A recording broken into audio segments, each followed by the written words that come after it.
Bonjour mes amis, que Dieu vous bénisse tous et vos parents, vos êtres chers, que la miséricorde de Dieu soit sur votre vie, la vie de chacun de vous, au nom du Seigneur Jésus. Nous sommes en train de parler dernièrement, et c'est la parole que Dieu nous a donnée.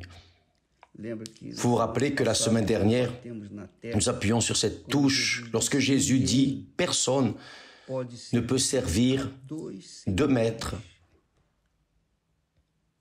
Personne ne peut servir Dieu et Mammon. Ou l'on sert Dieu, ou l'on sert Mammon. Il n'y a pas d'autre alternative. Il n'y a pas de colonne au milieu. Ou c'est la colonne numéro 1 ou la colonne numéro 2. Point. Bien.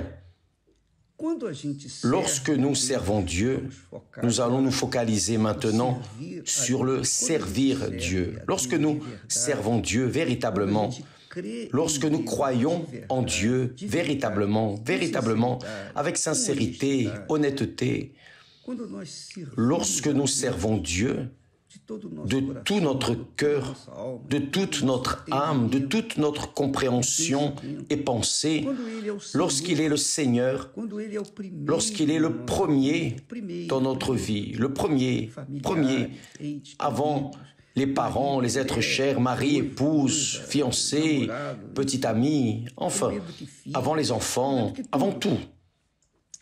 Lorsqu'il est le premier dans nos vies, cela signifie que nous sommes un avec lui. C'est très glorieux. Très glorieux. Et voyez que Jésus confirme ces mots lorsqu'il a dit à la femme samaritaine. Il a dit ainsi, « Quiconque boit de cette eau, là du puits, aura encore soif. » Jésus parlait d'une autre eau, mais elle comprenait l'eau du puits. « Mais celui, a dit Jésus en continuant, « mais celui qui boira de l'eau que je lui donnerai, seul celui qui sert véritablement le Seigneur Jésus boit de cette eau, ou est en train de boire de cette eau. Celui qui boira de l'eau que je lui donnerai n'aura jamais soif. Et l'eau que je lui donnerai deviendra en lui une source d'eau. Une eau qui génère des sources d'eau qui jaillissent jusque dans la vie éternelle.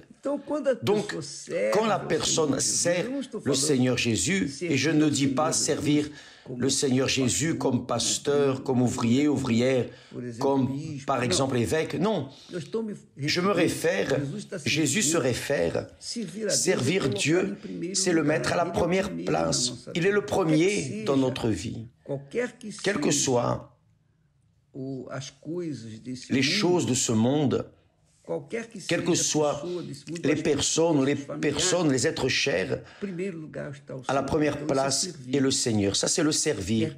Ce qui veut dire croire en lui. Il parle de croire en lui. Celui qui croit en moi, même s'il meurt, vivra.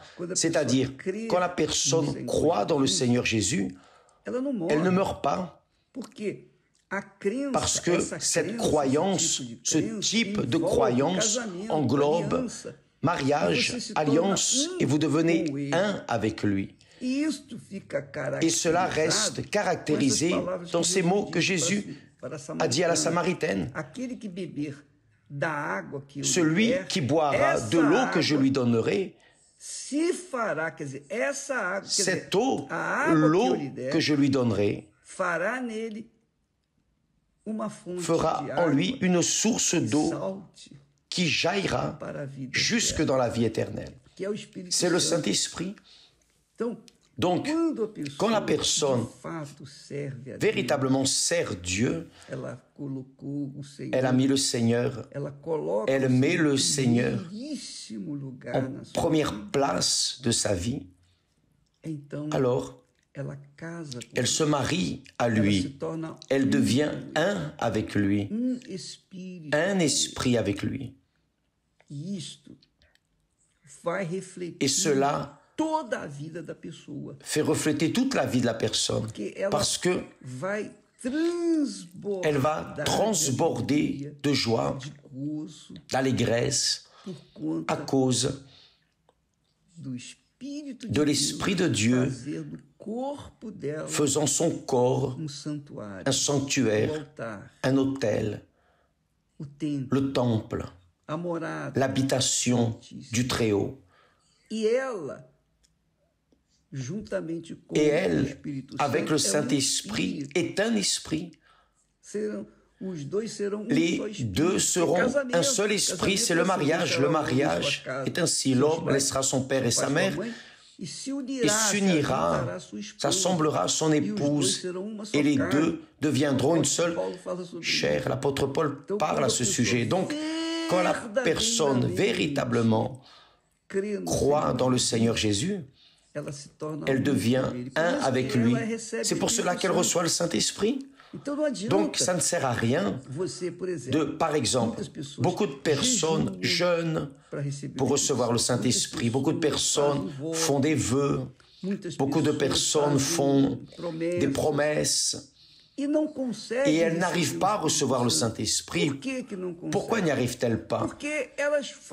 Parce qu'elles font des vœux, font des jeûnes, font de tout. Cependant, elles ne se livrent pas, elles ne se donnent pas, elles ne s'offrent pas. Elles pensent, bon, je vais mettre mon offrande sur l'autel et après, je vais attendre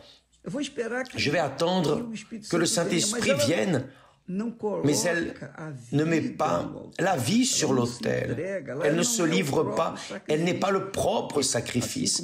Parce que tout comme le Seigneur Jésus a été le propre sacrifice pour nous sauver, nous devons être le propre sacrifice pour le suivre. Nous devons faire des sacrifices. Comme le mariage. Dans un mariage, il doit y avoir un sacrifice des deux côtés. Si l'un ne fait pas son sacrifice, le mariage ne va pas rester.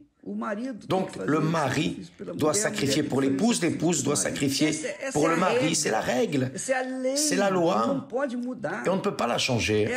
C'est la loi de la vie, c'est la loi du mariage, c'est la loi de la croyance, de la foi. Donc, quand la personne vit une vie d'abandon total, de croyance, elle sacrifie pour l'autre personne. Elle sacrifie parce qu'elle croit, elle croit. Et lorsque ce sacrifice est fait pour le Seigneur Jésus, alors elle se marie à lui, son esprit vient et fait son habitation en elle. Donc, les deux deviennent un esprit, comme il est écrit. Dans le cas du mariage, le mariage ne tient que si les deux font un sacrifice l'un pour l'autre. La personne dit ainsi, évêque, mais je fais des sacrifices pour mon mari ne fait rien. Continuez à faire le sacrifice et vous allez voir ce que Dieu va faire. D'accord? Continuez à sacrifier. Ne regardez pas s'il fait ou s'il ne fait pas de sacrifice pour vous. Préoccupez-vous à donner, préoccupez-vous à sacrifier, laissez le reste, le Saint-Esprit va le faire. Mais en relation à Dieu, il ne déshonore pas sa parole, il ne va pas faillir dans ses promesses, parce qu'il a engagé sa vie, il a engagé sa parole, il a engagé son esprit pour ceux qui s'engagent corps, âme et esprit envers lui. Donc c'est ainsi. Vous donnez, vous recevez, vous ne donnez pas, vous ne recevez pas. Vous sacrifiez, vous recevez, vous ne sacrifiez pas, vous ne recevez pas. C'est comme ça. Pour suivre Jésus, mes amis, c'est 100%. Ça ne peut pas être moitié. Ça ne peut pas être seulement les mercredis et les dimanches. C'est de lundi à lundi, de janvier à janvier, 24 heures sur 24, sans aucune minute ou seconde à part. Dans le cas contraire, rien n'arrive. C'est difficile.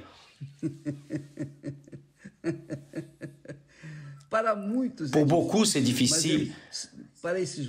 Mais c'est beaucoup pour qui c'est difficile de sacrifier. C'est parce que ils ont leurs priorités. Mais quiconque met le Seigneur Jésus en première place dans sa vie, celui-ci est mis aussi à la première place dans sa vie, dans la vie du Seigneur Jésus. Là, il y a le mariage. Que Dieu vous bénisse tous et à demain. D'ailleurs, avant de vous laisser, je voudrais vous demander, vous qui êtes une personne qui a une expérience avec Dieu, vous qui êtes de Dieu, vous qui avez été baptisé du Saint-Esprit vraiment, vous ne parlez pas seulement en langue, non, en plus des langues, votre conduite, votre comportement, votre caractère est un caractère divin, correct. Vous honorez votre parole. Alors, vous qui êtes vraiment baptisé du Saint-Esprit, s'il vous plaît, amenez une personne qui a été rejetée ou qui est en train d'être rejetée, qui est une poubelle pour ce monde, parce que personne ne l'aime. Mais vous qui avez l'Esprit de Dieu, certainement, vous allez faire l'effort pour que ce dimanche, vous ameniez cette personne dans une église universelle pour que les prières, les clameurs, les supplications que nous ferons pour elle vont changer sa vie. Et vous pouvez être le pont, l'instrument du Saint-Esprit pour sauver une personne qui un jour, comme vous, un jour, vous avez aussi souffert. Vous avez souffert le mépris. Enfin, vous savez ce que c'est. Donc, cherchez ces personnes que vous voyez méprisées, méprisables. Peu importe, qui que ce soit. Pauvre, riche, mendiant, enfin. Qui est devant vous? Qui veut? D'accord? Que Dieu vous bénisse tous et à demain. Au nom du Seigneur Jésus. Amen.